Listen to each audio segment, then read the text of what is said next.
সুপ্রিয় দর্শক সকলকে শুভেচ্ছা জানাই। আমরা আবারও আরেকটি চাকরির বিজ্ঞপ্তি নিয়ে হাজির হয়েছি, যেখানে পশ্চিমবঙ্গ সরকারের অধীনস্থ দক্ষিণ দিনাজপুর জেলার বংশী ব্লকের আন্ডারে অঙ্গনওয়াড়ি কর্মী পদে নিয়োগ হবে। কেবলমাত্র মহিলারাই আবেদন করতে পারবেন এবং বংশীহারি পঞ্চায়েত সমিতি সমূহ এবং বুনিয়াদপুর পৌরসভার স্থায়ী বাসিন্দা হতে হবে এবং আপনাদের যে বেতন সেটা দেওয়া রয়েছে, পিডিএফটি ডিসক্রিপশনে দেওয়া থাকবে, দেখে নেবেন। এবং মোট শূন্যপদ 2টি। এবং তারপরে আমরা স্ক্রল করে নিচে নেমে যাব এবং আবশ্যিক শর্তাবলী সম্পর্কে জানব। সেখানে অবশ্যই আমি পূর্বেই বলেছি, প্রার্থীকে অবশ্যই ভারতের নাগরিক এবং মহিলা হতে হবে এবং ন্যূনতম শিক্ষাগত যোগ্যতা যদি আপনারা জানতে চান, তাহলে যারা বা আপনারা আবেদনের তারিখকে ভিত্তি করে অঙ্গনওয়াড়ি কর্মী পদের ক্ষেত্রে প্রার্থীকে যে কোনো স্বীকৃত বোর্ড বা রিকগনাইজড বোর্ড থেকে এইচএস বা উচ্চ মাধ্যমিক বা তার সমতুল্য পরীক্ষায় পাশ হতে হবে।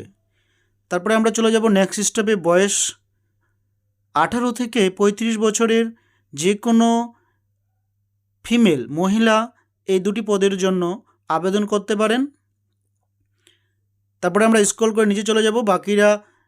বাকি যা কিছু রয়েছে পিডিএফটা আপনারা ডেসক্রিপশনে পেয়ে যাবেন, সেখান থেকে দেখে নেবেন। এই অতি সংক্ষিপ্ত সময়ের মধ্যে সব কিছু বোঝা সম্ভব নয়। আমরা একটু পরীক্ষা সম্পর্কে ডিসকাস করব।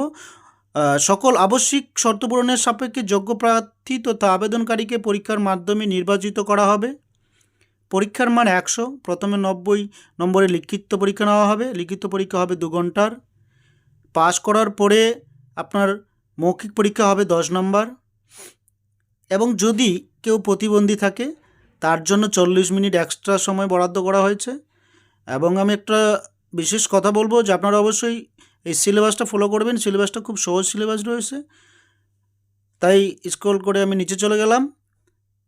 বিশেষ পয়েন্টগুলো আপনাদের সম্মুখে আলোচনা করলাম। তারপরে আপনারা যে ওয়েবসাইটটি দেখতে পাচ্ছেন, এই ওয়েবসাইটে গিয়েও আপনারা সরাসরি অনলাইনের মাধ্যমে অ্যাপ্লিকেশনটি নিজেরাই করতে পারেন। অ্যাপ্লিকেশন শুরু হয়েছে 17 জানুয়ারি 2024। আবেদন প্রক্রিয়া শেষ হয়ে যাবে 10ই ফেব্রুয়ারি 2024। আবেদন করতে কি কি ডকুমেন্টস লাগবে সেগুলো আপনারা ডিটেলসে দেখে নেবেন, এই পিডিএফের মধ্যে দেওয়া রয়েছে। এবং তারপরে আমরা নেক্সট পেজে চলে যাব এবং আরেকটি নোটিশ নিয়ে আমরা আলোচনা করব। এটাও দক্ষিণ দিনাজপুর জেলার বংশীহারি সুসংহত শিশু বিকাশ সেবা প্রকল্প এর অধীনে নিয়োগ হবে। এত দ্বারা জানানো হচ্ছে যে বংশীহারি সুসংহত শিশু বিকাশ সেবা কেন্দ্রে অঙ্গনওয়াড়ি সহায়িকা পদে নিযুক্তির জন্য কেবলমাত্র বংশীহারি সুসংহত শিশু বিকাশ সেবা প্রকল্প এলাকার অর্থাৎ বংশীহারি পঞ্চায়েত সমিতির অন্তর্ভুক্ত নিম্নলিখিত গ্রাম পঞ্চায়েতের স্থায়ী বাসিন্দা এমন প্রার্থী তথা আবেদন নিম্নলিখিত শর্তে আবেদনপত্র আহ্বান করা হচ্ছে এবং এটি সম্পূর্ণরূপে স্বেচ্ছাসেবামূলক। এই কাজে নিযুক্ত ব্যক্তি কোনোমতেই সরকারি কর্মী হিসেবে গণ্য হবেন না এবং আপনাদের সরকার অনুমোদিত হারে প্রতি মাসে সাম্মানিক ভাতা সহ অতিরিক্ত ভাতা প্রদান করবেন এবং সেটার পরিমাণ আপনাদের সম্মুখে দেখতেই পাচ্ছেন। তারপরে আমরা স্ক্রল করে নিচে নেমে যাব এবং সরকারি নিয়োগের মাধ্যমে শূন্যপদ অনুযায়ী সংরক্ষণ বিন্যাস অর্থাৎ গ্রাম পঞ্চায়েত রয়েছে বজবল্লভপুর, এলাহাবাদ, গাঙ্গুড়িয়া, সেখানে মোট শূন্যপদ বজবল্লভপুরে 5টি, এলাহাবাদে 6টি এবং গাঙ্গুড়িয়াতে 2টি।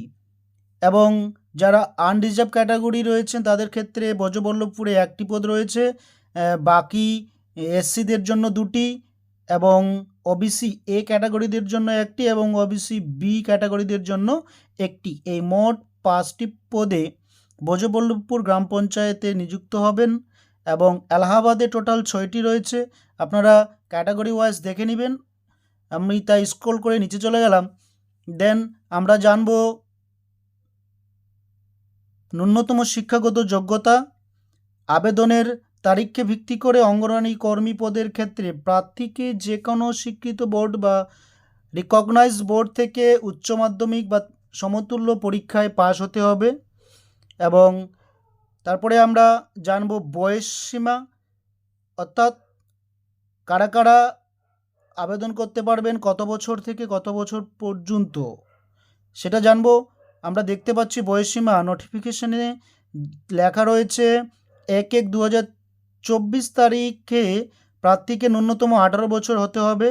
তিনি উক্ত 1/1/2024 তারিখে কোনো মতোই 35 বছরের বেশি বয়স হতে পারবেন না। অর্থাৎ সকল প্রার্থীর জন্ম তারিখ 2/1/1989 বা তার পরে এবং 1/1/2006 বা তার আগে হতে হবে। এই শর্তাবলী সকল শ্রেণী প্রার্থীদের জন্য। এবং স্থায়ী বাসস্থান সংক্রান্ত শর্ত রয়েছে। প্রার্থী যে কোনো গ্রাম পঞ্চায়েতের অঙ্গনওয়াড়ি সহায়িকা পদের জন্য আবেদন করবেন তাকে অবশ্যই সেই গ্রাম পঞ্চায়েতেরই স্থায়ী বাসিন্দা হতে হবে। তারপরে আমরা পরীক্ষা সম্পর্কে একটু জানব। পরীক্ষা হবে মোট 100 মার্কে, তার মধ্যে 90 লিখিত এবং 10 মৌখিক। সেটি হবে 2 ঘন্টায়, এবং যদি কেউ প্রতিবন্ধী থাকেন তাহলে তার জন্য 40 মিনিট এক্সট্রা বরাদ্দ থাকবে। এবং আমরা একটু স্ক্রল করে নিচে নেমে গেলে দেখতে পাবো লিখিত পরীক্ষার যে পাঠ্যক্রম, মানে কি কি সিলেবাস রয়েছে, কি কি বিষয়ে প্রশ্ন হবে, কি কি বিষয়ের ভিত্তিতে, মানে কি কি বিষয়ের অপর আপনাদের পরীক্ষার প্রশ্ন থাকবে সেই বিষয়ে আমরা একটু জানব। তাই আমরা স্ক্রল করে নিচে নেমে যাব। সেখানে আমরা জানতে পারবো বাংলা ভাষার 150 শব্দের মধ্যে একটি রচনা লিখতে হবে 10ম শ্রেণী মানের, যেটা 15 নাম্বার থাকবে।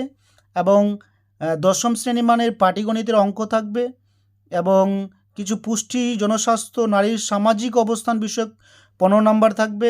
ইংরেজিতে থাকবে মোট 20 নম্বর, এবং জিকে থাকবে 20 নম্বর। এবং নিচের আরও ডিটেলসে আপনারা ডেসক্রিপশন থেকে পিডিএফটি ডাউনলোড করে আপনারা একটু সময় নিয়ে ভালো করে পড়ে বুঝে তারপরে অ্যাপ্লিকেশনটি করবেন। আমাদের হাতে এত সময় না থাকার কারণে আমরা স্ক্রল করে নিচে চলে যাব, এবং আপনাদেরকে শুধু জানানোর উদ্দেশ্যই আমাদের উদ্দেশ্য। তাই ডিটেলস আপনাদের অতি সংক্ষিপ্ত সময়ের মধ্যে বোঝাতে পারছি না, তাই আমি স্ক্রল করে নিচে চলে গেলাম। নিচে চলে আমি একটু সংরক্ষণ সংক্রান্ত শর্তাবলীতে নোট করলাম, আপনারা দেখে নেবেন ডিটেলসে। তারপরে আমরা চলে আসব যে ওয়েবসাইটে গিয়ে আমরা এই আবেদনটি করতে পারবো, তার লিঙ্ক রয়েছে। আবেদন প্রক্রিয়া শুরু হয়েছে 17 জানুয়ারি 2024 থেকে, চলবে 10ই ফেব্রুয়ারি 2024 পর্যন্ত। আবেদন করতে যে সমস্ত স্ক্যান কপি ওয়েবসাইটে আপলোড করতে হবে সে বিষয়ে একটি আপনাদের ধারণা দিয়ে দিই। আপনাদের একটি পাসপোর্ট ছবি লাগবে, যেটি 6 মাসের মধ্যে তোলা। দ্বিতীয়ত আপনার একটি সিগনেচার বা স্বাক্ষর লাগবে।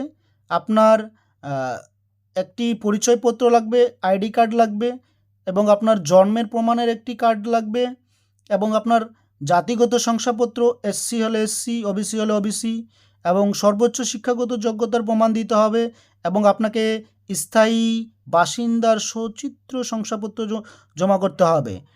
তাই আর সময় নষ্ট না করে আমি স্ক্রল করে বাকি লাস্ট স্টেপ পর্যন্ত এগিয়ে আসলাম।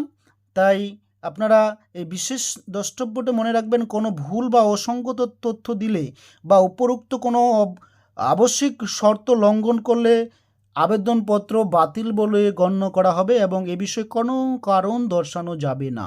শুধুমাত্র নির্ভুলভাবেই আপনারা অ্যাপ্লিকেশনটি করবেন। তাই সকলকে শুভেচ্ছা জানাই, এবং এই চ্যানেলটিকে লাইক, শেয়ার এবং সাবস্ক্রাইব করে রাখবেন, যাতে আমরা নেক্সট আপডেটগুলো জানাই আর আপনারা জানতে পারেন। ধন্যবাদ।